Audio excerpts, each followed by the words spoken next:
A Whanganui woman who strangled her 13-year-old granddaughter with a necktie has been spared life imprisonment. Lorraine Smith was today sentenced to 12 years in jail for the March murder. She'll be eligible for parole after 6 years. The sentencing judge commented that Smith had devoted her life to helping her family, and that burden had taken a tremendous toll. Charlotte Cook reports. Lorraine Smith killed her granddaughter Carlise on March 15th at their Whanganui home. Today, the High Court in Wellington was told Smith asked Carlise to go to their sleep out. She didn't want her brother to hear the struggle when she strangled Carlise with a necktie. Smith sobbed through the sentencing as Justice Frances Cook said she'd been described as a grandmother who'd turned herself inside out trying to help her family.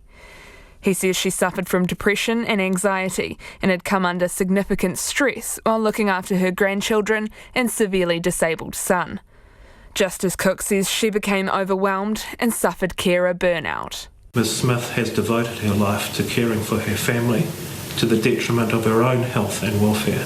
The burden of doing so has taken a tremendous toll, and the pressures have mounted to the point that Ms Smith has taken the life of one of those she had committed her life to caring for.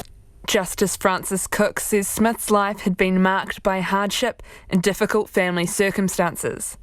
He says sentencing Smith to life in prison for murder would have been unjust, given the situation. As the case was stood down, Smith wailed as she left the courtroom. There were no dry eyes in the public gallery either. The family left with their heads down, clutching onto each other. The chief executive of Grandparents Raising Grandchildren Trust, Kate Bundle, says it's a tragic case, but the judge's sentence was appropriate. I think the judge got it right. There clearly was intentional act on the part of the grandmother. It is incredibly sad that she got to that point where it all just became too much, and she made that decision to kill her granddaughter. On the one hand, they've lost their daughter, their sibling, their sister. It's incredibly difficult and sad for them that they've lost Kaylee, but they've also lost their beloved grandmother, who has been quite a central figure in their life. Kate Bundle says sadly this situation raises awareness of the severity of carer burnout. Members of her family had reportedly urged Smith to change her guilty plea and consider a charge of manslaughter due to her mental health problems. Lorraine Smith's cousin Albert Thompson told RNZ the family are hurting for her because of everything she's been through, but they love her and will continue to support her. But Crown Prosecutor Michelle Wilkinson-Smith says they argued for the defendant to get life in prison, with a reduced minimum period of time spent in prison due to her age and situation.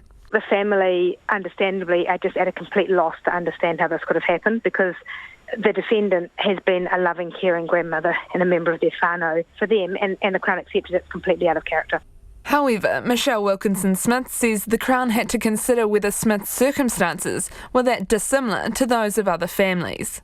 Yes, her situation was very hard, but many people are in that situation, and we have to be careful not to excuse that, because while she was in a hard situation, of course, the children in her care were in a hard situation as well. I mean, they needed her care. She was the adult.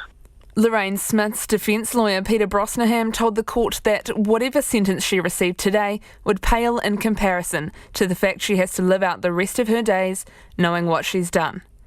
In Wellington, for Checkpoint, Charlotte Cook.